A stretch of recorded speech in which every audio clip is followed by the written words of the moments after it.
¿Cuál crees que es el demonio más fuerte que cada uno de nosotros necesita aprender para superar? Probablemente alguna forma de miedo, incluida la duda sobre uno mismo. Eso puede ser importante, porque De Amato, el entrenador de boxeo, dijo una vez, los héroes y los cobardes sienten exactamente el mismo miedo, solo que responden de forma diferente. Y así el enfoque de mi trabajo recientemente, después de trabajar con los 4 mentores principales en mi vida durante un periodo de 20 años, que describo en el nuevo libro, a lo que he llegado es a que tenemos menos control sobre nuestros pensamientos que simplemente aparecen en nuestra mente, en nuestra conciencia, y menos control sobre las emociones que estamos sintiendo en un momento dado. No podemos cambiarlas simplemente deseando que cambien al instante. No tenemos un filtro de spam en nuestra cabeza para detener ciertos pensamientos. Así que, en lugar de centrarnos en aquello sobre lo que tenemos menos control, creo que debemos hacerlo en aquello sobre lo que tenemos más control, que es nuestro comportamiento, lo que realmente hacemos. Y eso se ha convertido últimamente en un énfasis en mi trabajo y realmente simplifica la vida. Barbara Rasp, la escritora, dijo una vez, la lección es simple, el alumno es complicado. Y eso es cierto para todos nosotros. Lo complicamos todo y por eso me esfuerzo por la simplicidad, la franqueza, la claridad mediante habilidades para la vida, habilidades espirituales para la vida, que no aprendimos Lo necesariamente en la sé. escuela. Y eso es lo que he conseguido tras trabajar con estos mentores durante, como he dicho, varias décadas. ¿Y qué te enseñan esos mentores sobre cómo superar el miedo y la duda? ¿O qué descubriste en tus propias lecciones, fracasos y aprendizajes sobre cómo superar el fracaso y la duda para que no te consuman ni te controlen? Al principio de las memorias, en el nuevo libro, hablo de mis fundamentos como joven arriesgado que estuvo a punto de abandonar el planeta cuando aún llevaba pañales, corriendo detrás de una pelota que rebotaba por la calle hasta que mi padre me agarró. Pero tuve un modelo a seguir llamado Steve Yusa cuando yo tenía unos 5 o 6 años. Tenía 7 u 8 años, era muy astuto. Y a él y a sus amigos yo lo seguía. Ellos encontraron una casa en construcción en nuestro barrio y subieron al tejado de forma natural, y había un enorme montón de arena debajo. Y yo subí con ellos. Me las arreglé para llegar hasta allí. Steve saltó y se hundió hasta las rodillas en el montón de arena y sus amigos le siguieron. Y luego dijeron, vamos, Danny. Así que me acerqué al borde, tenía tantas ganas, quería saltar, pero tenía tanto miedo que di un paso atrás. Luego di un paso adelante otra vez y retrocedí y finalmente gritó algo que nunca olvidé. Dijo, Danny, deja de pensar y salta. Y se me encendió una bombilla. Era como si pudiera hacerlo. Simplemente dejé de pensar en ello. Doblé las rodillas, empujé y salté. Y eso se convirtió en una metáfora maestra, se convirtió en una especie de meme en mi vida, dejar de pensar y saltar. Y yo instruía a mis gimnastas a hacer eso cuando estaba entrenando en la Universidad de Stanford, cuando sabía que estaban preparados para hacer algo, pero todavía ¿Y si no tenían nos miedo. sentimos preparados para hacer algo? Correcto. Ahora, eso es diferente. Hay un dicho que dice que el miedo es un siervo maravilloso, pero un amo terrible, y puede servirnos. Quiero decir, si nuestro miedo es físico, si podemos resultar heridos o muertos haciendo algo, el miedo puede ser un sabio consejero diciendo, espera un minuto, aléjate de esto. Aún no estás preparado. O prepárate mejor, o toma precauciones, o estate especialmente alerta, y es algo que realmente queremos hacer. Pero si aún no estamos preparados, entonces lo evitamos. Así que si el miedo es físico, tenemos que escuchar nuestros miedos, si podemos resultar heridos o morir. Pueden guiarnos si estamos caminando por una calle oscura en una parte de la ciudad que no conocemos y tenemos una sensación extraña a punto de doblar la esquina. Quizá queramos escucharla y dar la vuelta a la esquina o cruzar la calle. Ese tipo de cosas. Pero si el miedo es subjetivo, si tenemos miedo de parecer tontos o de que nos avergüencen o nos hagan sentir incómodos, hagámoslo de todos modos porque no rompe huesos. Entonces nos avergonzamos. Yo me he avergonzado muchas veces y también escribo sobre eso en el libro. Así que esos son los dos tipos de enfoques. Cuando sabes escuchar el miedo, cuando lo atraviesas, así es como yo lo diferenciaría. ¿Por qué crees que tanta gente está paralizada por el miedo a ser juzgada por los demás, la vergüenza, lo que la gente pensará de ellos, lo que dirán de ellos? ¿Por qué crees que tanta gente espera décadas para empezar un proyecto, un esfuerzo creativo, escribir el libro con el que llevan soñando tanto tiempo? ¿Por la inseguridad? de escuchar la opinión de los demás? Podría teorizar sobre por qué lo hacen otras personas, pero sé que yo mismo me he enfrentado a ello. Y sin embargo, como gimnasta fracasé y como jugador de fútbol americano, tú también te enfrentaste a ello. Fracasé 50 veces al día, intentaba algo, metía la pata, me caía, me estrellaba y seguía haciéndolo. Para mí el fracaso no era más que un peldaño hacia donde me dirigía. Pero mucha gente no se ha enfrentado a eso y solo quiere triunfar y siente que su identidad está en juego, que su autoestima está en juego y se juega demasiado. Para mí todo era jugar. Te equivocas y la próxima vez lo haces mejor, así que creo que un tipo de miedo fundamental. Bueno, en realidad hay varios, pero el miedo a hablar en público. Un estudio canadiense descubrió que estaba ligeramente por encima del miedo a la muerte. Eso lo demostró este Es estudio. una locura. Porque cuando hablamos en público, toda esa gente parece estar juzgándonos. Y si no les gustamos, Dios mío, más no valdría darnos la vuelta y morir. Pero el hecho es que si nos centramos más en la tarea que tenemos entre manos, de darles a ellos en lugar de lo que piensan de nosotros, si todo se trata de mí, ¿cómo me veo? ¿Les gusto? ¿Cómo sueno? Entonces podemos ponernos nerviosos, ese es un tipo de miedo, pero también está relacionado con la duda sobre uno mismo y con el Dios de la opinión. Habrás oído eso de que lo que piensen los demás de nosotros no es asunto Bien, nuestro, pero la mayoría de la gente no cree que pone lo mejor de sí misma en Instagram, en Facebook o donde sea, porque quiere quedar bien con los demás pensando que gustarán a todo el mundo si quedan bien. Pero a veces, si nos vemos demasiado bien, los demás se sienten mal a nuestro alrededor, se comparan. Y hay un ejercicio que uno puede hacer para liberarse del Dios de las opiniones, así que puedes empezar. ¿Qué es eso? Empieza a confiar en el Dios de tu corazón. De acuerdo. Y por cierto, esto realmente funciona. Suena tonto, pero funciona. Haces un pequeño altar en tu habitación y tal vez pones un paño blanco en él. Un poco de incienso, una flor, lo que sea, haces un altar. Luego haces un pequeño Dios de opinión y lo pones en el altar. Puede parecer Darth Vader o una figura de arcilla o poner la foto de alguien que represente al Dios de la opinión. Y cada mañana cuando te levantes, te pones de rodillas delante de este altar. Antes de empezar el día, te inclinas, tocas el suelo con la cabeza, por ridículo que parezca, y dices, ¿cómo estoy, Dios de la opinión?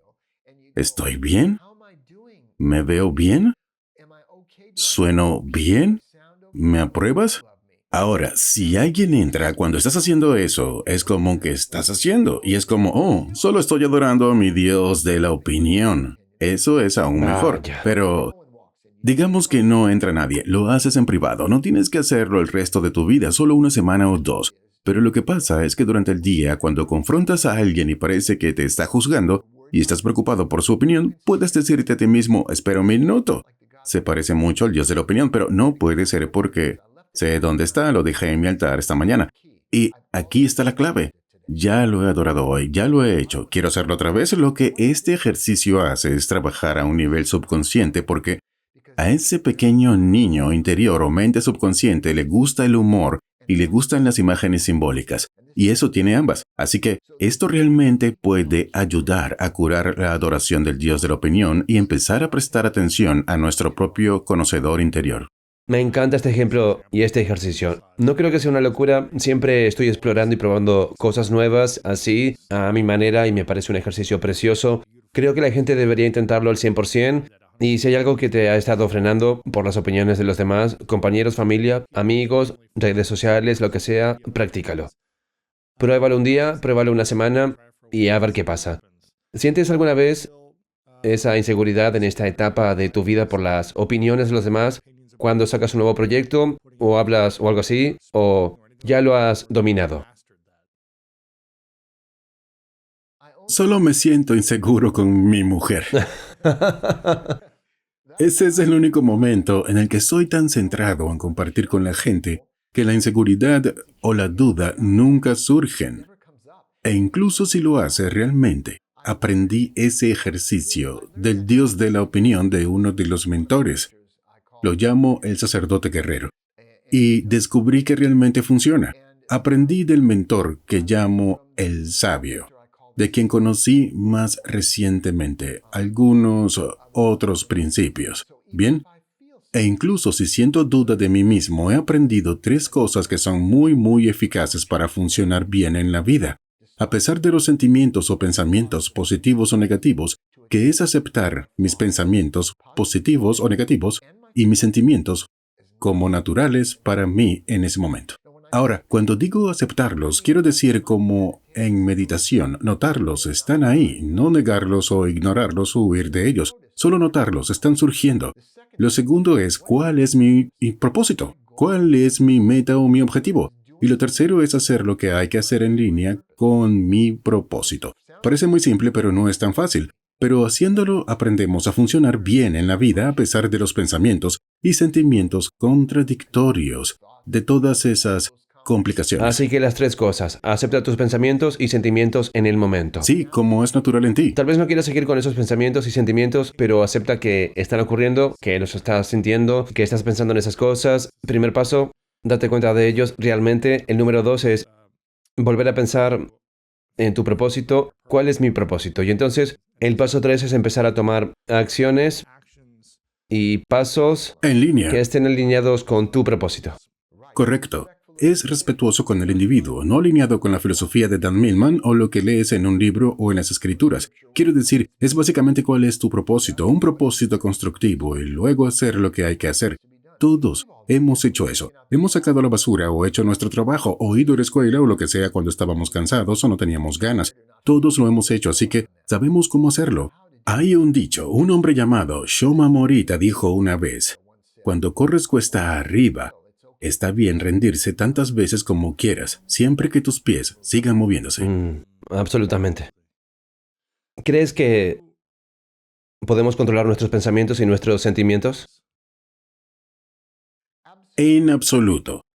Sé que hay muchos libros por ahí o gente que te dirá cómo tener sentimientos más ingeniosos y sentir esto y aquello para que por fin puedas vivir bien.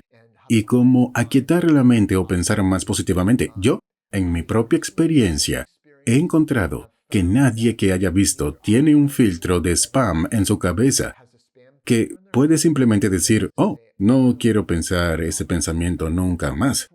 De hecho, la mejor manera de obsesionarse es intentar no pensar un pensamiento determinado en todo el día. No debemos centrarnos en tratar de controlar lo que tenemos poco control sobre nuestra voluntad, porque los sentimientos y pensamientos cambian todo el tiempo. Vienen y se van, no se quedan con nosotros a menos que... ¿Contra qué luchas? Lo que resistes persiste, este viejo dicho, así que, en lugar de tratar de arreglar mis pensamientos y sentimientos, hay otra manera de liberarnos literalmente de eso. Ahora los sentimientos pueden ser muy valiosos. Es decir, tienen información. Si me siento deprimido o enojado cuando estoy cerca de una persona en particular, hay alguna acción que puedo necesitar tomar, algo que puedo necesitar expresar o cambiar. Así que los sentimientos tienen información. No digo que los niegues o ignores, sino que intentes cambiarlos.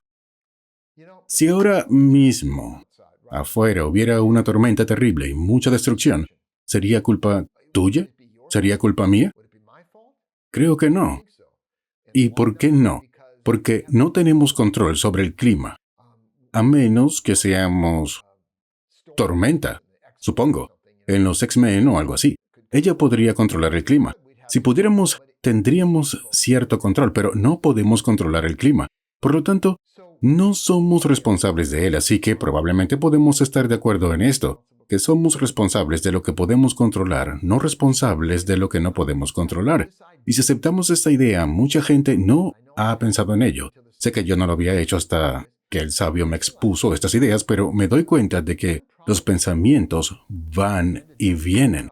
Uno de los problemas de muchos adolescentes y adultos también es que se sienten demasiado responsables de los pensamientos y sentimientos salvajes y locos que tienen, y no lo suficientemente responsables de lo que realmente hacen, y utilizan las emociones o los pensamientos negativos como excusa para no hacer lo que tienen que hacer.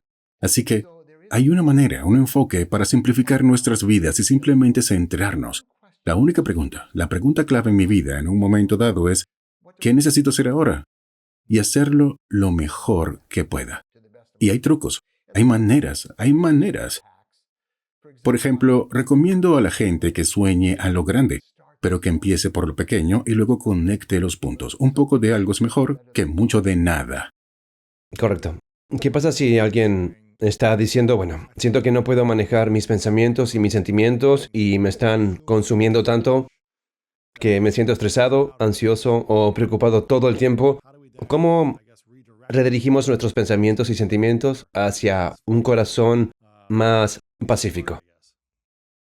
Sí. Bueno, el corazón en paz no siempre es un sentimiento de serenidad, es una forma de comportarnos.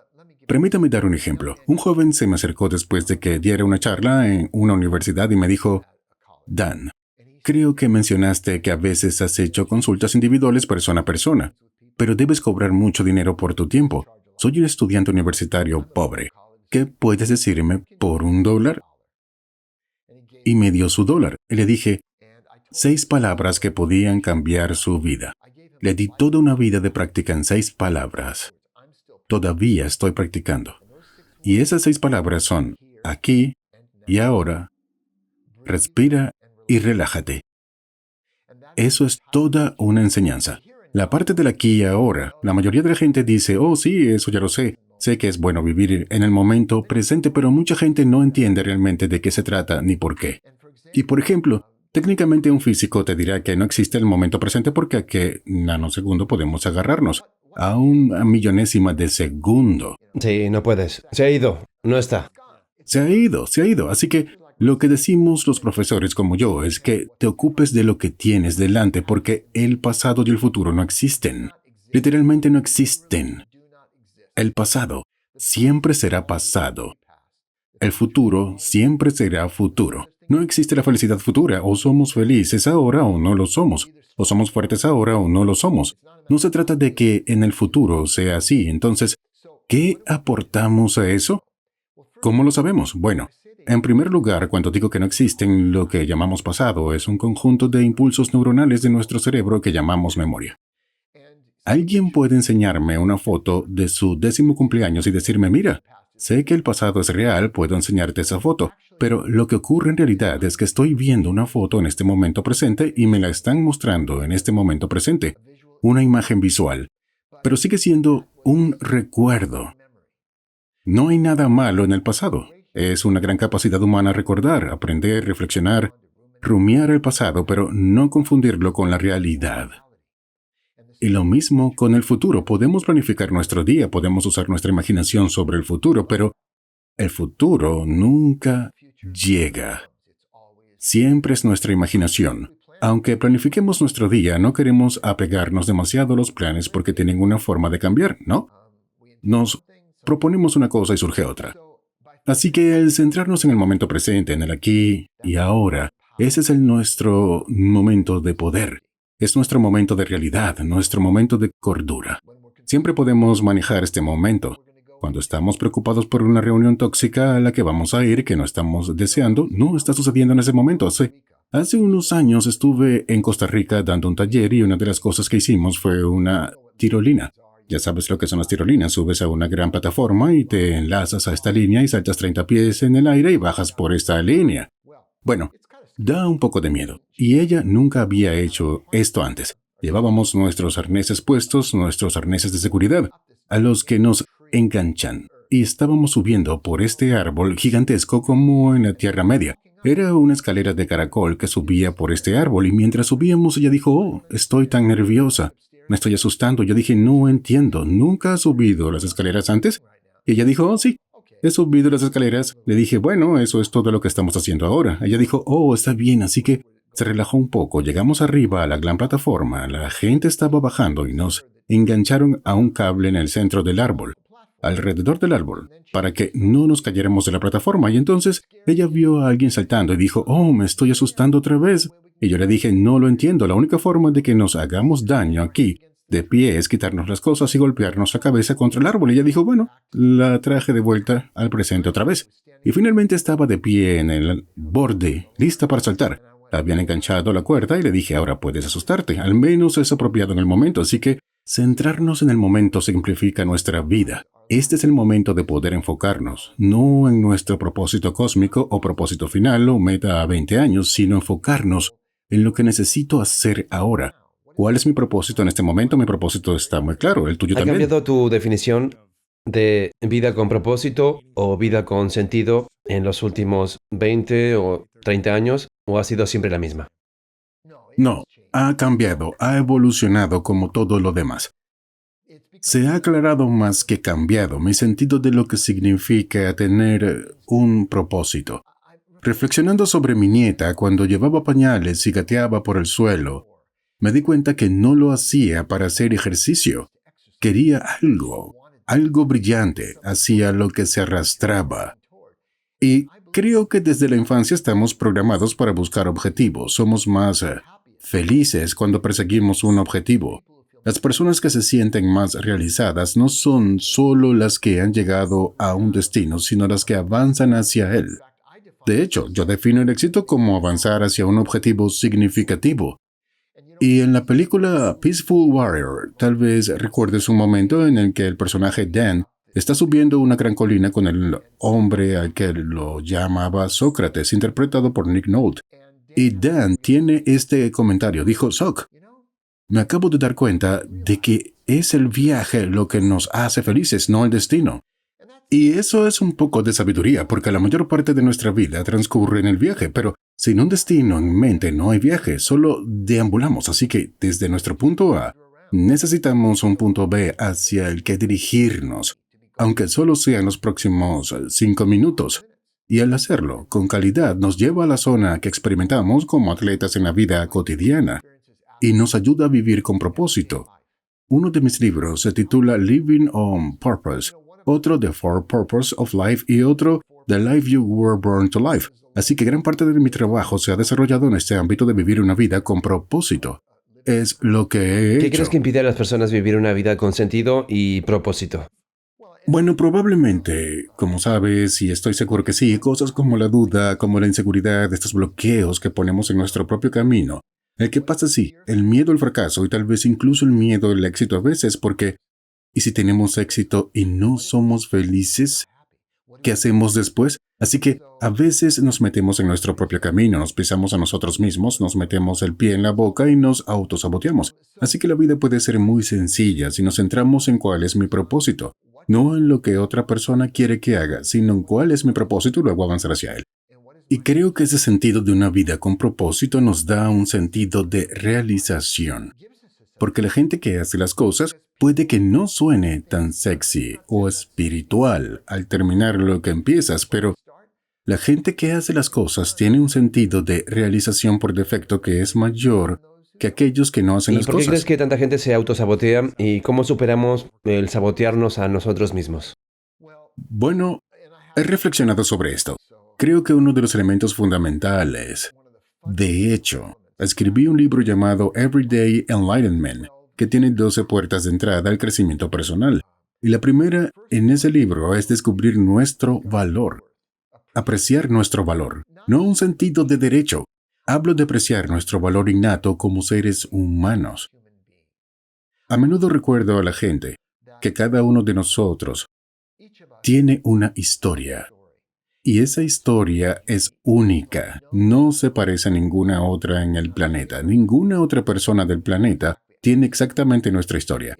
Es una especie de tesoro nuestro. No solo tenemos una historia, somos una historia en construcción. Somos como una novela que se está escribiendo y nunca sabemos cuál va a ser el siguiente capítulo, pero creo que tenemos que apreciar una historia y su valor, y todos hemos tenido momentos tranquilos de valentía, de heroísmo, de superación de la adversidad. Todos lo hemos tenido.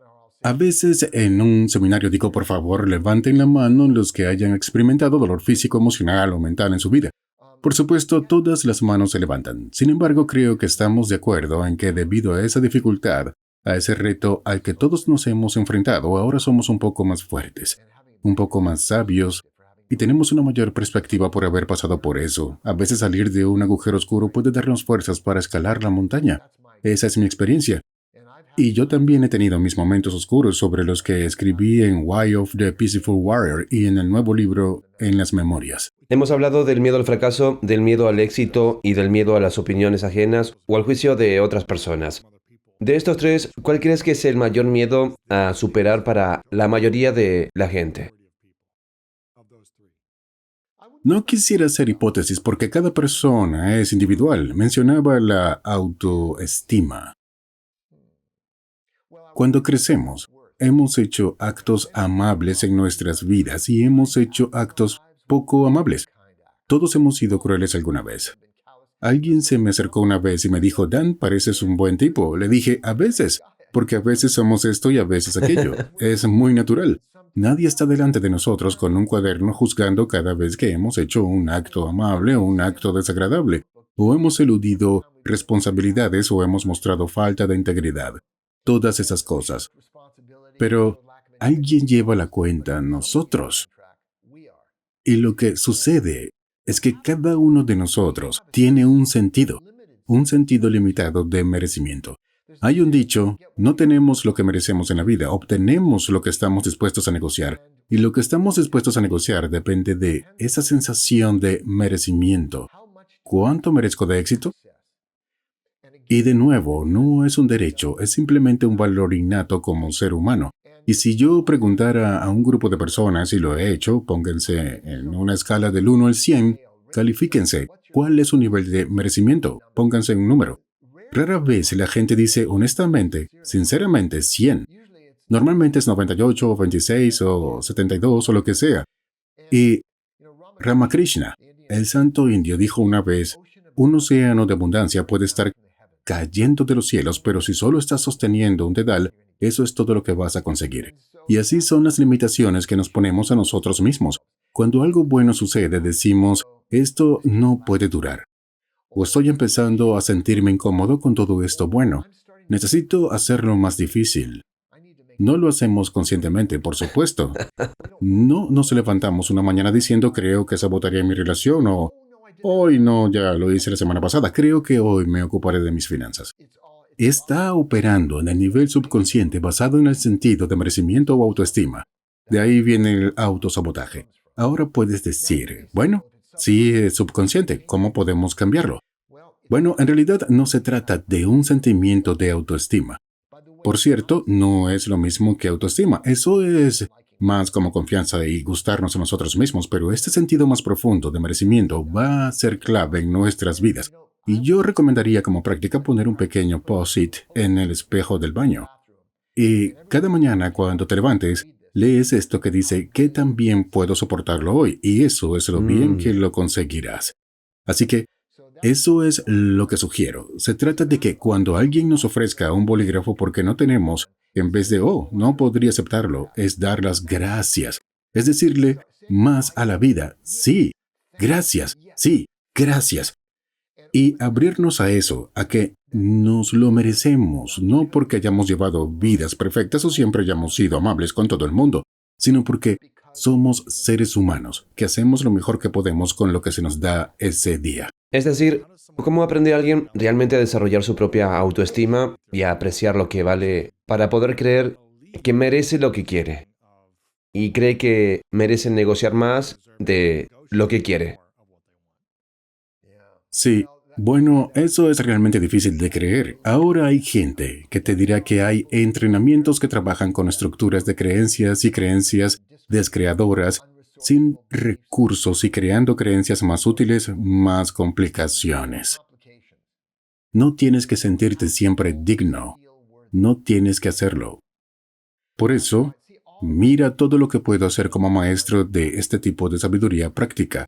Algunos dicen espiritual. Todo lo que puedo hacer es recordarle a la gente lo que ya sienten o saben en algún nivel, pero tienden a olvidar. Ofrezco observaciones y recordatorios, así que ahora ofrezco el recordatorio. Y eso aparte de poner ese post-it en su espejo, es simplemente recordar este asunto de la autoestima, recordar cómo podemos sabotearnos a nosotros mismos debido a esta tendencia subconsciente. Y cualquier hábito como este puede ser difícil de superar. Por ejemplo, aquí hay otro hábito que no es lo mismo. Me salgo un poco del tema, pero está relacionado. Una de las cosas más sinceras que le pido a la gente es que deje de compararse con los demás. Porque si lo haces, y mira lo que pasa, la gente se deprime. Lo sabemos. Los jóvenes en Facebook, Instagram y Snapchat y todo eso, porque todo el mundo parece estar pasándoselo fantásticamente bien. Pero no se dan cuenta de que todo el mundo tiene sus batallas internas. Todo el mundo, no importa lo bien que su acto se vea en el exterior. Así que cuando nos comparamos con otra persona, nos sentimos superiores o inferiores, y es con una profunda falta Mm, de respeto hacia nuestro propio proceso. Por ejemplo, cuando era entrenador en Stanford, impartía clases de gimnasia para principiantes.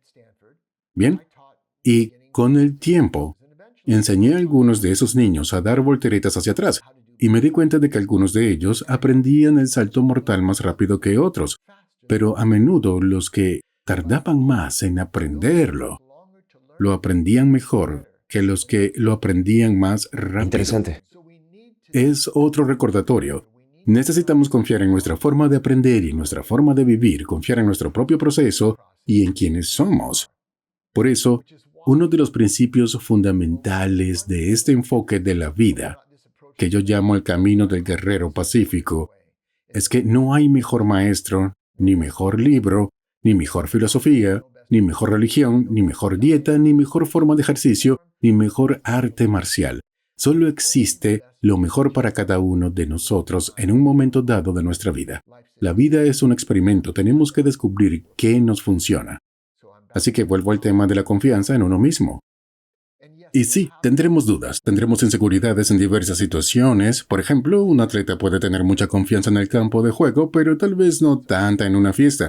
O para algunos es todo lo contrario, así que todos tenemos nuestras situaciones. Ese viejo dicho que es, todos somos ignorantes, solo que en temas diferentes. Así que somos seres humanos y tenemos que darnos una palmadita en la espalda y ser un poco más tolerantes a veces. Claro, claro. ¿Qué es lo que deberíamos escribir en nuestros espejos? ¿Qué tal? ¿Qué tal lo aguanto hoy? ¿Cómo de bien lo aguanto hoy? Eso me Sí, gusta.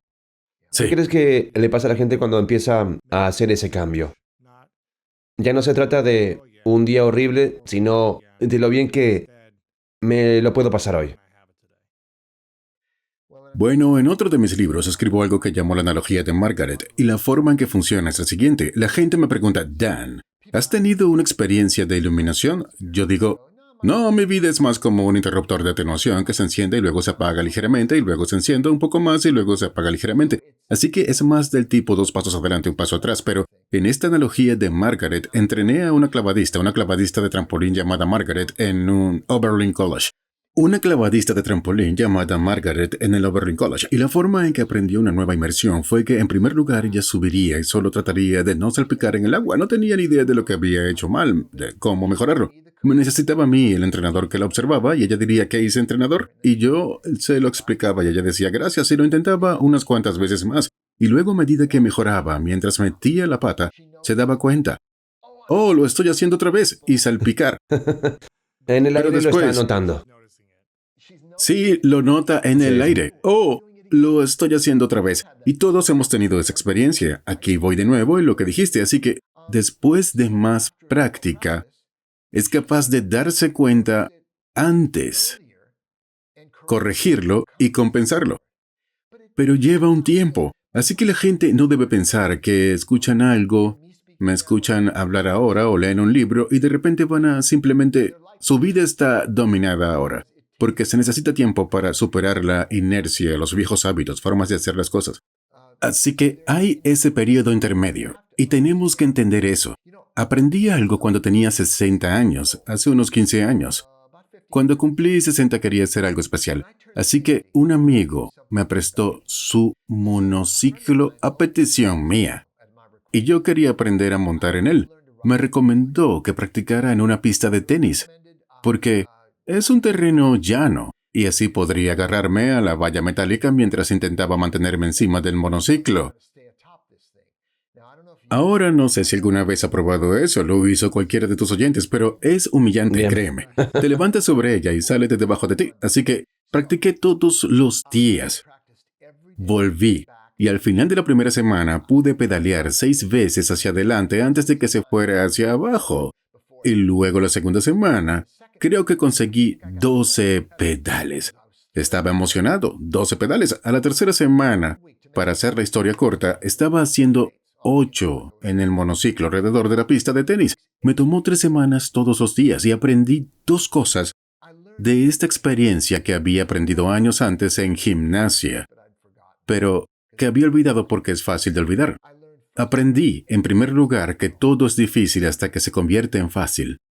Y eso es todo lo que hacemos. Mm, Cambiar hábitos, lo que sea.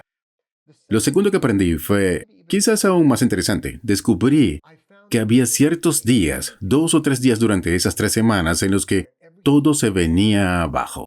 Estaba peor físicamente. Estaba confuso mentalmente. No sé qué había pasado. Estaba mejor una semana antes y era muy desalentador, pero seguía insistiendo. Pero entonces me di cuenta, al notar este patrón, de que el día siguiente, después de esos supuestos días malos, hacía un gran avance, un salto en el aprendizaje. Y me di cuenta de que el aprendizaje se producía realmente en los llamados días malos. Es entonces cuando la información pasaba de mi cerebro frontal a la parte cognitiva, pensar en ello, analizarlo, al cerebro posterior, que es más automático en mis instintos. Como aprender a conducir un coche de cambio de marchas en los viejos tiempos. Así que puede ocurrir que esos momentos de crisis parezcan peores, en una relación, por ejemplo, o en el aprendizaje de cualquier tipo de habilidad donde te sientes todo confundido y te sientes peor. A veces sentimos que estamos empeorando, vegetando, incluso retrocediendo, pero podemos estar retrocediendo para empezar a correr. mm. Así que persistimos a través de ese tiempo difícil y tenemos avances en las relaciones, nuevos niveles de intimidad, etc. Así que, para seguir adelante, ahí es donde nuestros pies se mantienen en movimiento. Sí, claro. Pensé que tenía 50 años. Te ves increíble para tener 75. Sí, sí. 75. Bueno, genética y buenos hábitos de vida, nada extremo, pero buenos hábitos de vida. Sí. Sí, Buena mentalidad, hábitos, ambiente, relaciones de calidad, dormir bien, con suerte. ¿Cuáles han sí. sido las, supongo, quiero decir, a los 75, cuáles son las nuevas lecciones que estás aprendiendo en esta estación de la vida que eran diferentes a los 40, 45? Bueno, una cosa de la que me di cuenta en mi relación con mi esposa, Joy, de 46 años, es que Vaya. me tomó 25 años probablemente para darme cuenta de que no me estaba criticando. Ella me estaba mejorando. Mm, Eso es parte de su trabajo. Y espero que yo tenga algo de la misma capacidad. ¿Bien? Pero ella ha asumido eso, esa tarea, y con el nuevo libro, Joy leyó cada uno de los 9 borradores que hice cortando vaya. el nuevo libro de 500 páginas. Sí, de un seto grande grueso de 200 páginas a un bonsai. Quería recortarlo. Jack London dijo una vez, hay que escribir duro para leer fácil, y yo hice el trabajo, así que Joy leyó cada borrador e hizo sugerencias. Todavía estoy aprendiendo, siempre aprendiendo. Cualquiera que presuma de enseñar necesita seguir aprendiendo. Es necesario. Y Joy incluso ayudó. Alrededor del séptimo borrador dijo, Dan, me acuerdo de las cosas. Ella estuvo conmigo durante mi tiempo con los 4 mentores también. Y ella dijo, recuerdo cosas que simplemente tengo una sensibilidad diferente. Recuerdo esto de manera diferente a ti. Y dijo, ¿qué pasa si escribo algo en el libro? Y yo dije, ¡qué gran idea! Así que ella también. Es inusual para un libro de memorias, pero también añadió alrededor de 10 páginas en general salpicadas a lo largo de las 200 páginas del libro. Sí, veo las notas de Joey al final de algunos de estos capítulos. Sus notas es genial. Exactamente. Voy a cumplir 40 dentro de 1 año y 2 meses y me resulta difícil siquiera contemplarlo porque me siento como si todavía estuviera, no sé, en mis 20 y tantos, 20 y pocos años. Bien, bien. Sí. ¿Cuáles son las 3 cosas que desearías haber hecho, no haber hecho o haber puesto en práctica al llegar a los 40 durante los próximos 35 años de tu vida? Esa es una buena pregunta porque tengo más de mi vida para mirar hacia atrás que hacia adelante con toda probabilidad. Y por eso me pareció el momento de escribir Sí. unas memorias, pero mi yo de 40 años me felicitaría por haber alcanzado cierto nivel de madurez. A los 20 somos como a prueba de balas. Podemos hacer cualquier cosa y aprendemos que no es necesariamente el camino más sabio. A veces, a los 30, nos volvemos más reflexivos, más contemplativos. Estamos listos para asumir la vida de una manera diferente a la del tiempo de juego de los 20 y a los 40. Creo que también hay un lugar de madurez. Para ti probablemente aún no sea la mediana edad, pero es llegar a esos lugares en los que realmente nos preguntamos cosas. Uno de los libros que escribí con mi hija se titula The Creative Compass y trata sobre cómo escribir desde la inspiración hasta la publicación, pero trata sobre la creatividad y llegaré al tema en un momento. Ella, Sierra, mi hija, una joven muy inteligente, que acaba de cumplir 40 años recientemente también, y estructuró el libro en torno a 5 etapas de cualquier proceso creativo. La primera es soñar, tener ideas, momentos de luz. Tienes que hacerte una idea de lo que quieres hacer, especialmente al escribir o crear cualquier cosa. La segunda es la redacción, que es traerlo al mundo desde el éter, de la nada a algo.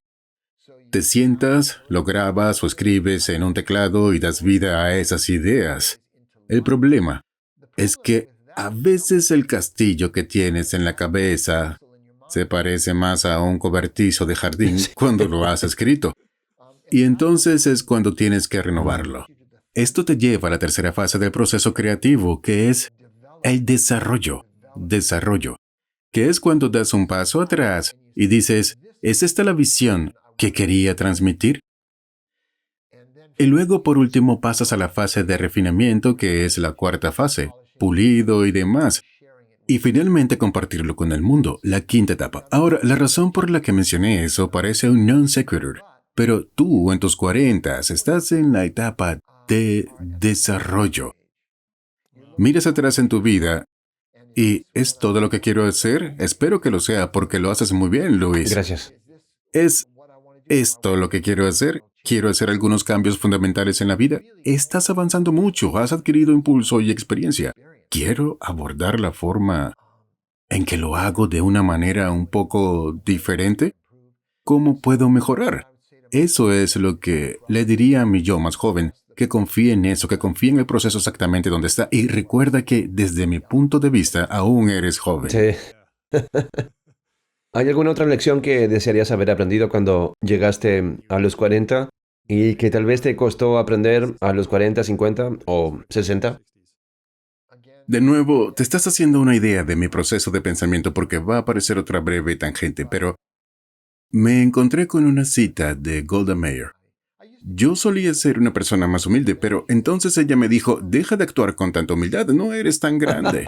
Y la razón por la que traigo esto a colación en respuesta a tu pregunta, Luis, es que quiero decir, no te preocupes, no es tan importante.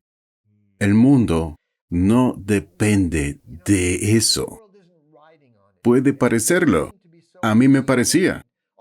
Cuando estaba realmente involucrado con mis libros, estaba escribiendo casi un libro al año e iba a salvar el mundo y cambiar la vida de la gente, y puede que haya influido en algunas personas, pero nada es tan importante.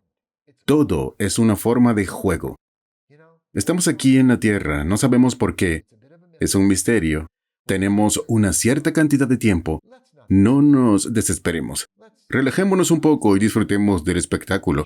Eso es lo que hice en el trampolín desde que era un niño principiante que solo saltaba, según describo en el libro, hasta llegar a un campeonato del mundo. El libro se abre en el aire en los campeonatos del mundo. Pero todo era juego, me lo pasaba muy bien. Y sí, estaba trabajando. Había algo de esfuerzo, pero todo era una sensación de juego. Y eso es lo que yo diría a los 40 años. Es un buen momento para recordar eso. ¿Sientes que trabajar en todos estos libros que has escrito, crees que todo era un juego cuando estabas en medio de ello? ¿O te has perdido quizás en el estrés o la preocupación de asegurarte que has creado más y más y... Buena pregunta, porque no asocio trampolín con juego. Claro, claro. Pero escribir es difícil. De hecho, Thomas Mann, escritor galardonado con el premio Nobel, dijo una vez, los escritores son aquellos para quienes escribir es más difícil que para los demás, porque intentan hacerlo bien. Y en nuestro pequeño libro, The Creative Compass, un capítulo es, permítete escribir mal para que un día puedas escribir bien. Permítete escribir mal. Los que escriben un primer borrador, Hemingway dijo, El primer borrador de cualquier cosa es una porquería. Y Ray Bradbury dijo, escribir consta de dos fases, vomitar y limpiar. Y descubrí que eso es cierto en mi propio caso. Sí. Pero escribir es difícil. Y sin embargo también lo son la gimnasia, el trampolín, el fútbol, la vida. A veces puede ser difícil, pero aún así se puede abordar con la idea. Déjame que te cuente una historia. Estaba en el gimnasio y me balanceaba alrededor de la barra alta, preparándome para hacer un gran desmonte, un doble salto mortal con giro completo, lo que fuera. Sócrates estaba allí mirándome en esta historia, sus brazos cruzados, y hago un doble giro completo y pego mi aterrizaje. Eso es algo bueno en gimnasia.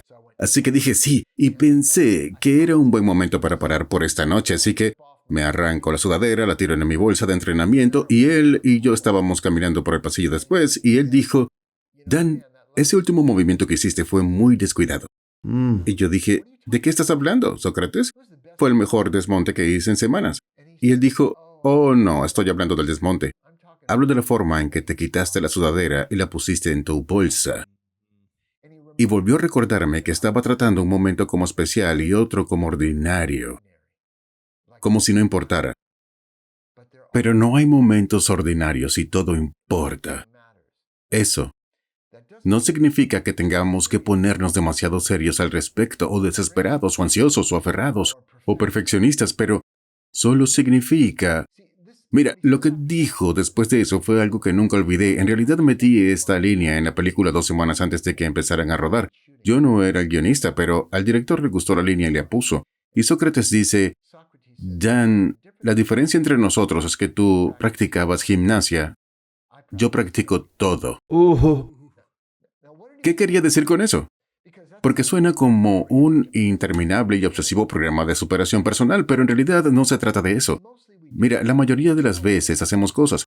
Hacemos nuestro trabajo, lavamos la ropa, fregamos los platos, estudiamos. Pero en el momento en que decimos que estamos practicando algo, lo hacemos con la idea de mejorarlo o refinarlo. ¿Cuántos de nosotros refinamos cada vez que firmamos con nuestro nombre? ¿Cuántos de nosotros intentamos hacerlo más suave o mejor? O cuando caminamos por una habitación nos preguntamos, ¿puedo caminar un poco más suavemente? ¿Puedo sentarme con un poco más de equilibrio? ¿Puedo respirar un poco más relajado y profundamente? Cuando lo hacemos con un sentido lúdico, no con excesiva seriedad, sino simplemente cómo puedo mejorar, cómo aprender a dar una voltereta hacia atrás y mejorarla. Lo que ocurre es que nos sumerge en el momento, en la zona, en el flujo, y la vida se convierte en una meditación cuando nos acordamos de hacerlo. ¿Lo recuerdo siempre? No, eso sería idealista. Pero en esos momentos en los que lo recuerdo, tengo una calidad de momento diferente, una calidad de vida diferente. Incluso ahora, lo recuerdo y es un buen recordatorio que podemos ofrecernos de vez en cuando. Me encantan estas historias. Me dan escalofríos. La película es increíble. Si la gente no la vio, debería ir a verla ¿Está bien? y conseguir este libro también. Hablas de estos mentores adicionales en las últimas frases de tu vida, el sacerdote guerrero y el sabio. ¿Por qué crees que es importante para alguien como tú, que alcanza altos niveles en el deporte, la enseñanza, la escritura, la creación, los talleres y todas estas cosas, tener un matrimonio próspero durante más de 45 años? ¿Por qué es importante para alguien como tú y además de importante para alguien como tú seguir buscando y encontrando mentores y aprendiendo cuando estás enseñando tanto y ya has aprendido tanto? Bueno, como probablemente sepas, en la tradición budista hay una cosa, un concepto llamado la mente del principiante, mantener la mente de un principiante. Así que está la vieja historia Zen que dice que tienes que vaciar tu taza antes de que puedas aprender. El maestro vierte la taza de té, se desborda y así sucesivamente. Pero en realidad he aprendido que no necesitas vaciar tu taza, solo necesitas conseguir una taza más grande. Puedes conservar lo que has aprendido, tu experiencia vital, pero permanecer abierto a nuevos aprendizajes. Y eso es lo que he intentado hacer. No tiene sentido encerrarse en el papel. Ahora soy profesor, ya no tengo que ser alumno. Incluso años después de estar enseñando, conocí a otros mentores. Estaba empezando a enseñar cuando conocí al sacerdote guerrero. Definitivamente estaba enseñando activamente The Peaceful Warrior's Way. cuando conocí al sabio y no estaba estudiando con él, pero mejorar mi vida. Estudiaba tal vez para refinar lo que estaba enseñando, para informar mis enseñanzas, de modo que pudiera simplificar más y mantener las cosas cada vez más prácticas y realistas. Y él era un devoto de la realidad y me trajo a la tierra desde los reinos metafísicos. Así que, tu pregunta es, si tuve mucho éxito al principio, era mi destino, por así decirlo. Tuve suerte en el campeonato del mundo, como describo lo que pasó. Estaba en medio de mi rutina del campeonato cuando olvidé por completo la rutina, olvidé lo que estaba haciendo. Mi mente estaba totalmente en blanco y podría haberme Vaya. parado y agachado la cabeza y eso habría sido todo, pero recordé lo de dejar de pensar y saltar. Y seguí saltando y haciendo volteretas y me lo inventé sobre la marcha, improvisando. Ahora la gente tiene problemas para relacionarse con eso. Están acostumbrados a ver gimnasia en los Juegos Olímpicos, en los que la gente hace rutinas una y otra vez y ensaya y practica para su actuación, pero yo nunca lo hice. Solía hacer rutinas diferentes en cada competición, era creativo y me gustaba improvisar. Así que seguí aprendiendo todas estas experiencias y luego acabé teniendo suerte y conseguí el puesto de entrenador en Stanford a los 22 años y pasé por muchas experiencias aprendiendo a entrenar. Entonces, es curioso. Muchos directivos de empresas creo que serían mejores que se consideraran así y a sí mismos como entrenadores de un equipo. Y es una metáfora hermosa y acertada. No son solo palabras elegantes, son un entrenador, no diferente de un entrenador deportivo, y tienen un equipo que dirigir, pero creo que en lugar de personal, entrenador y equipo, funciona mejor pensar en sí mismos como un equipo. Y sí, aprendí mucho. Lo que me preparó fueron mis días de atleta. Eso me preparó para lo que iba a hacer más tarde. Yo no lo sabía en ese momento, por supuesto, pero describo en el libro cómo un maestro zen llamó a la puerta de mi oficina y dijo: tengo un grupo de estudiantes, meditamos por las mañanas, ¿podríamos utilizar su colchoneta de ejercicios en el suelo? Y yo dije, claro, de hecho, puedo unirme a Sí. ustedes. Y más tarde aprendí meditación trascendental y todo eso. Eso fue antes de conocer a los mentores, así que tenía algunos antecedentes. En la universidad, después de destrozarme una pierna en un accidente de moto, como sabe mucha gente que ha leído mi obra y escrito lo que realmente ocurrió en el nuevo libro, empecé a pensar más profundamente. Bien, ¿qué hay dentro? ¿Qué hay en mi psique? Me di cuenta de mi propia mortalidad. Me sacudió hacia arriba, Sí. digamos. Y de hecho experimenté. Fue a finales de los 60, estaba en Berkeley y fui a ver a un compañero de equipo y le dije, escucha, he oído que se puede obtener una visión real con esta cosa, que es LSD. Y le dije, ¿puedes darme algún consejo?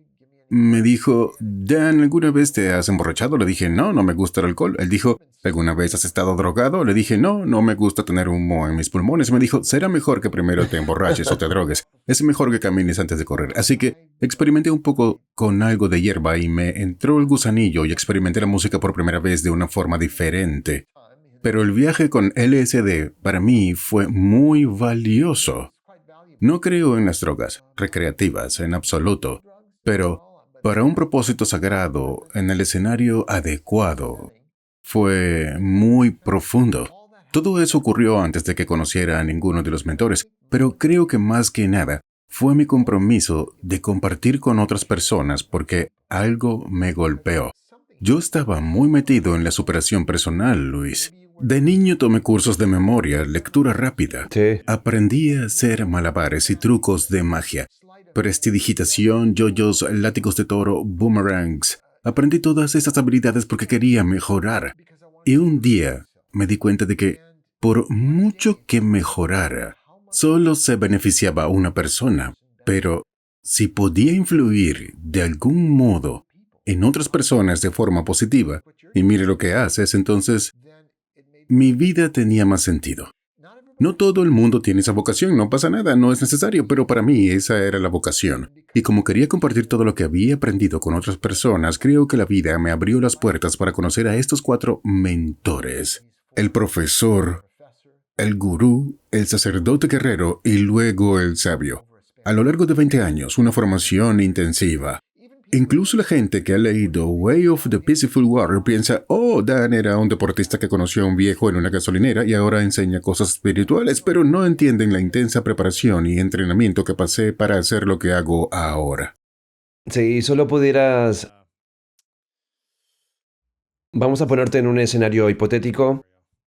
Tal vez no sea una pregunta justa, pero hipotéticamente, si solo pudieras pasar un día más con uno de los mentores, uno de los 4 mentores, y tuvieras que elegir uno, ¿cuál sería? ¿Y qué pregunta o conversación te gustaría seguir haciendo que tal vez no te lo has preguntado? Vaya, déjalo en tus manos, Luis. Es una gran pregunta. Nunca me la han hecho y probablemente nunca me la vuelvan a hacer.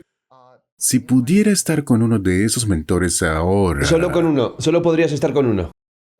Solo uno. Bueno, podría contestar de diferentes maneras. Déjame tomar el camino más fácil. Querría estar con el sabio, el último, porque es el único que De sigue acuerdo. vivo. Aunque sería muy interesante estar con uno de los Sí. otros que fallecieron y también porque era más una culminación, era más como una escuela de acabado, si se quiere. Ahora, si me hubieras hecho esa otra pregunta, ¿quién es tu próximo maestro? No tengo ni idea de si tendré uno, pero sospecho que mi mujer ha sido una de mis maestras todo el tiempo. A estas alturas de la vida, gran parte de mi formación es para estar a su altura. Creo que es un alma mayor. Esa es mi sensación al respecto, y estoy jugando a ponerme al día en esta vida, haciendo todo este trabajo duro, las cosas que ella ya había realizado de alguna manera.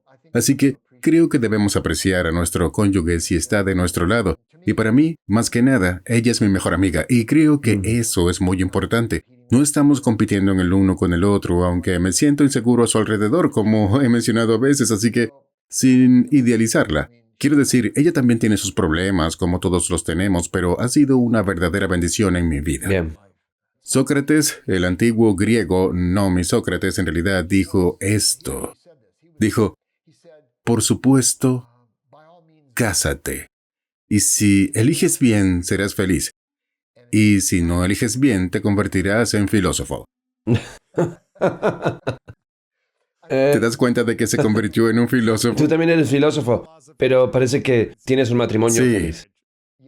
Sí, además tenía lo mejor de ambos mundos, así que La mayor preguntabas... lección que tu mujer te ha enseñado en los últimos 45 años. Creo que la lección más desafiante para mí. Todos tenemos nuestras tendencias, valores y prioridades, y creo que llegué a la vida en lo que llaman un cierto rayo. Y mi devoción era mi familia, mi extensa familia espiritual, mis estudiantes, mis lectores, y esa era mi prioridad. Afortunadamente, lo hice mejor que Mahatma Gandhi, que era una gran figura, una figura icónica, pero ignoró por completo a sus hijos que sufrieron y sus vidas lo reflejaron, y mi prioridad siempre fue mi trabajo. Para mí era importante dedicar mi tiempo a lo que fuera. Antes estaba en la búsqueda, y mi primera esposa sufrió los efectos de eso porque realmente no estaba comprometido en la relación. Bien, solo estaba concentrado en mi trabajo. Así que mi trabajo cambió. Se convirtió en un trabajo de enseñanza en un mundo más amplio. Así que lo que mi mujer me ha enseñado, un día me dijo esto y no tuvo sentido para mí en ese momento, pero nunca lo olvidé. Me dijo, Dan, con todo el trabajo que haces y todos los libros que escribes, puede que lo más importante que hayas hecho sea ayudar a criar a nuestras hijas. Y en ese momento dije, bueno, sí, eso suena bien, pero realmente no lo entendí. Pero ahora sí, ahora que han crecido, son personas increíbles, como lo son todos los jóvenes a su manera. No quiero ser un padre fanfarrón. Bien, no hay nada más aburrido que oír a un padre fanfarrón, pero ahora son los nietos y hay que cuidar de ellos. No siempre es fácil, es como correr una maratón. Encantador, pero agotador. Sí. Así que pienso que me humanizó en términos de centrarme en mi vida cotidiana, mis relaciones y la familia y dejar de lado mi trabajo en momentos en que necesito hacer eso. Así que creo que me presentaron en Melbourne, Australia, cuando di una charla allí como experto en mindfulness. Y lo primero que dije cuando subí al escenario fue, mi esposa podría discrepar. Cuando lavo los platos, ella siempre encuentra las manchas que me he saltado. Dan vuelve y hace esto de nuevo, eso me dice. Este es el tipo de cosas humildes que aprendí de ella cada día. Por cierto, ya que estamos en el tema de la atención plena, para mí se ha convertido en una cosa, esta solución. Yo practico mindfulness, pero en realidad mindfulness, no sé cómo la gente puede escribir libros enteros sobre ello. Básicamente solo significa prestar atención a lo que está pasando en el momento presente sin juicios. Sí. Simplemente ser conscientes como lo haríamos nosotros, y si lo hacemos internamente lo llamamos meditación de atención plena, notar los pensamientos y sentimientos que surgen, dejarlos ir, pero aún más importante, porque no vivimos la vida sentados en posesión del loto. Lo más importante es ser consciente en la vida diaria. Y eso es algo que todavía estoy aprendiendo y que mi mujer me sigue enseñando. Wow. Eso es hermoso. Es interesante. La relación con mi novia se siente diferente en la forma en que nos comunicamos entre nosotros a cómo era mi relación anterior. Digamos, hay una calidad diferente en nuestras conversaciones y en la conexión espiritual se siente. Y hemos sido vulnerables desde el principio. El primer día que nos conocimos, ambos muy vulnerables, y ha sido así todo el tiempo. Y Precioso. así, cada vez que me pide lo que podría parecer una conversación incómoda, le digo, ¿quieres que te diga la verdad de lo que pienso y siento? Y mi visión y todas estas cosas diferentes, ¿no? Porque todos los que he compartido en el pasado no han sido capaces de manejar la verdad sin algún tipo de reacción o no aceptarme o molestarse o lo que sea. Y ella dijo, sí, puedo manejarlo. Y en mi mente digo, ok, aquí vamos de nuevo. Voy a decir la verdad y entonces esto no va a funcionar. Pero por la razón que estoy mencionando esto es porque una de esas conversaciones fue ella preguntándome cuál es mi visión y cuáles son las prioridades en mi vida. Y le dije, ¿quieres la verdad? Y ella dijo, sí. Le dije, para ser honesto, creo que la mayoría de las mujeres no querrían escuchar lo que voy a decir si estuviera en una relación con ellas. Pero mi visión y mi propósito, mi prioridad número uno es cuidar primero de mi salud mental, física y espiritual, porque si no estoy en un buen estado mental o con un buen cuerpo o una buena salud física, entonces voy a tener que poner toda mi energía en conseguirlo para poder ayudar a los demás. Esa es la prioridad número uno para mí. Tal vez me equivoque, pero ahí es donde siento que estoy en mi vida. La segunda prioridad es mi visión, mi propósito, mi vocación, porque si estoy abandonando el llamado a mi creador, voy a estar muy molesto, resentido, infeliz, perdido, lo que sea. Y así, mi misión principal es el motor más allá de eso. Y luego, tres, serás tú, mi compañera, si esto sigue creciendo y funcionando. Y yo digo, probablemente no te va a gustar porque la mayoría de las mujeres quieren ser la prioridad número uno en una relación, pero eso no funciona para mí. Yo lo he intentado en el pasado y no funcionó. Y ella me miró y me dijo, ¿eso es todo? Me encanta eso. Siempre he querido encontrar un hombre con un propósito. Y entonces yo estaba como, bueno.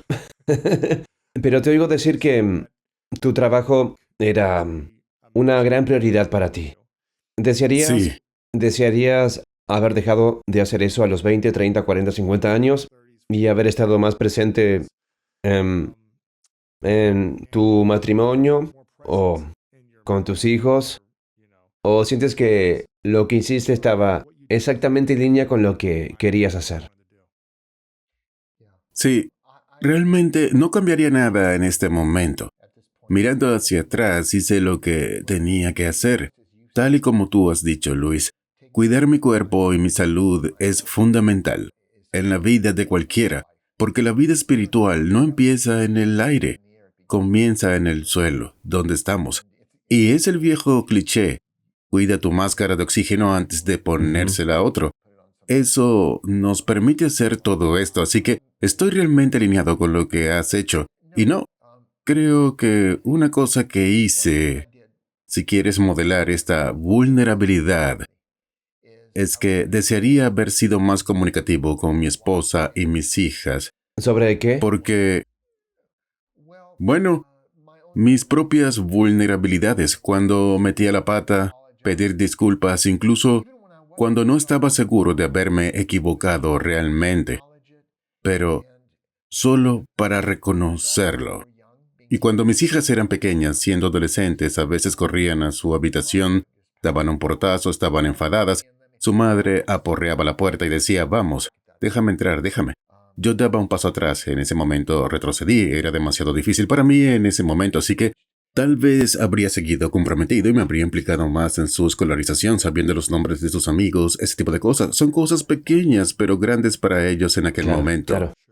No es que abandonara a mi familia, quiero decir, yo era un padre bastante Sí. bueno, sí, seguimos teniendo buenas relaciones y todo eso, pero todos cometemos errores Sí, claro. y perfeccionamos las cosas, las hacemos de otra manera, pero de todas formas quiero dejarlo claro porque hay gente ahí fuera que quizá esté en una situación similar. Yo no cambiaría mis prioridades, estoy aquí para compartir lo que pueda. Sí.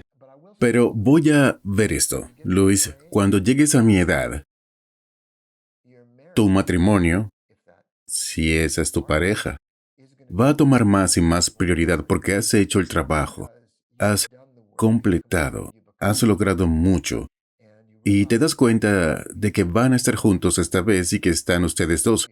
Muchas personas tienen miedo de la intimidad porque tienen miedo a la pérdida.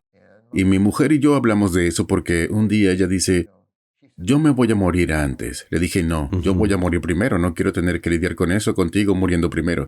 Así que son cosas íntimas, pero mucha gente tiene conversaciones sobre esto. Es ¿Cuál difícil. crees que es la lección? Veo eso como un gran miedo. No quieres perder a tu mujer, obviamente, antes de irte. ¿Cuál crees que es esa lección para la mayoría de la gente? No quiero poner eso por ahí, pero ¿cuál es esa lección para la mayoría de la gente si perdiera a su pareja? ¿Cuál es esa lección que necesitan aprender, que pueden aprender, sin estar dispuestos a entrar en ese, obviamente, desafortunado y muy desafiante momento? Pues simplemente amar y confiar. Y mucha gente tiene miedo de hacerlo porque el duelo será proporcional al amor. Pero acabo de encontrar una cita, es un hobby, es el gran hobby que tengo desde hace 40 años. Colecciono citas, bueno, fragmentos de sabiduría, como te habrás dado cuenta, me gusta Me encantan. compartirlas. Sí, a mí también. Y ha sido solo un hobby mío y uno que surge para esta situación. Puede ser que cuando pierdes a alguien la respuesta más adecuada no sea necesariamente el duelo, sino la gratitud por el tiempo que pasaron juntos.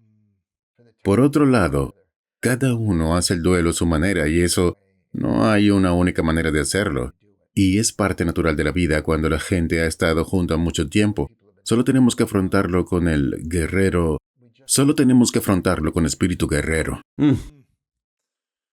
Hombre, Peaceful Heart Warrior Spirit ya está a la venta. Esta es la historia real de tu vida y tu búsqueda espiritual y contiene muchas lecciones importantes, los 4 mentores diferentes con los que has trabajado a lo largo de los años, las lecciones que te han enseñado ejemplos de historias increíbles, prácticas que la gente puede adoptar para tener un corazón más profundo y pacífico y un espíritu guerrero, así como para afrontar los retos y las adversidades de la vida. La gente puede conseguir el libro ahora mismo. ¿Dónde podemos ir a apoyarte personalmente? ¿Dónde pasas más tiempo? Me encantaría recibir tu boletín, así que sé que la gente puede ir al menos a peacefulwarriors.com y suscribirse en tu boletín, pero ¿dónde pasas más tiempo para que la gente pueda conectar contigo?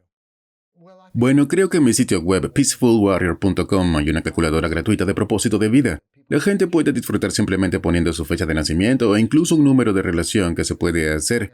Y allí hay varios libros, cursos en línea que enseño, una meditación de 4 minutos, un entrenamiento de 4 minutos que hago todos los días como un núcleo de mi entrenamiento. Así que sí, peacefulwarrior.com. Pero también comparto mis citas favoritas con la gente en Facebook y Twitter. Sí. Sí. Y cualquiera que quiera seguirme puede hacerlo, ¿sí? Así que voy a seguir enseñando donde me inviten. Y estoy deseando seguir mientras pueda mantenerme con buena salud y eso es uno de los tesoros de mi vida.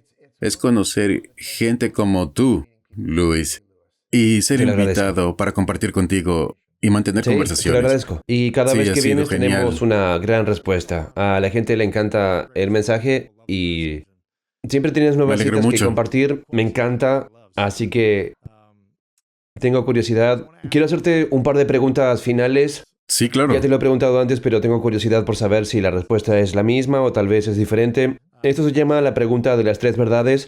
Es una pregunta hipotética que tendré que buscar en lo que dijiste, pero tengo curiosidad por saber qué dices ahora. Imagina que es tu último día en la Tierra, que puedes vivir todo lo que quieras, pero que al final tienes que dejarlo y sigues viviendo tus sueños. Tienes la relación que quieres con tu mujer y ves florecer a tus hijos y todas estas cosas diferentes. Todas se hacen realidad. Pero por la razón que sea, en este escenario hipotético tienes que llevarte todo tu trabajo al siguiente lugar o va a alguna parte, pero ya no tenemos acceso a tu trabajo, a tu mensaje, tus citas, tus libros, tu contenido. Este video se ha ido por la razón que sea, pero puedes dejar 3 lecciones al mundo, 3 cosas que sabes que son ciertas sobre las lecciones de tu vida o quizás las lecciones que te dicen tus mentores. ¿Cuáles serían esas 3 verdades que compartirías? No sé en absoluto lo que dije la última vez, pero esta vez, ahora mismo, subrayaría con un rotulador amarillo algunas de las cosas que ya he compartido. En primer lugar, se trataría de confiar en tu proceso. La segunda sería que la fe es el coraje de vivir como si todo lo que sucede fuera para nuestro mayor bien y aprendizaje. Y la tercera sería recordar tu valor innato como ser humano y tratarte a ti mismo con compasión, como tratarías a los Me demás. encanta. Creo que la tercera es la más importante.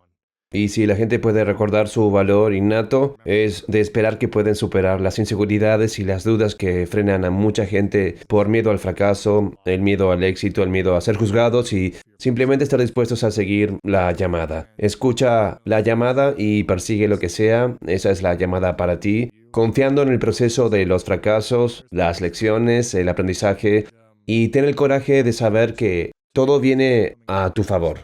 Es el nivel más alto de aprendizaje para ti, así que me encantan esas 3 verdades. Quiero reconocerte, Dan, he sido, de nuevo, un gran fan tuyo durante mucho tiempo y simplemente inspirando por tu mensaje, tu misión, la forma en la que constantemente te muestras como un ser humano, la forma en que continuamente quieres servir a la humanidad. Creo que eres una gran inspiración, así que te doy las gracias por ello y espero que sigas dando talleres en persona en el futuro y que yo pueda ir alguna vez. Sería buenísimo. Pero quiero que la gente se suscriba y asista a los talleres y a tus cursos en línea y a todo lo demás. De nuevo, peacefulwarrior.com y el libro, Peaceful Heart Warriors Spirits. Asegúrense de conseguir una copia, le dará más herramientas para apoyarse en el viaje de su vida y descubrir cuál es su mensaje, cuál es el sentido de su vida, así que asegúrense de recoger una copia del libro Peaceful Heart Warriors Spirit en cualquier lugar en línea, Amazon, pero también en el sitio web de Dan, peacefulwarriors.com. Y apoyen a sus librerías independientes. Ahí lo tienes. En las Apoyen librerías, también a las sí. librerías independientes. Están Barnes & Nobles en las librerías y todo eso, sí. Sí. Y la última pregunta es, ¿cuál es tu definición de grandeza? Hay una cita antigua que dice, el que quiere ser el más grande entre ustedes es el servidor de todos. Si haces algo cada día y alcanzas estas cosas, la sensación de que nunca has hecho nada en lo que te estás matando, necesitas tener la sensación de que realmente tienes algo que mostrar.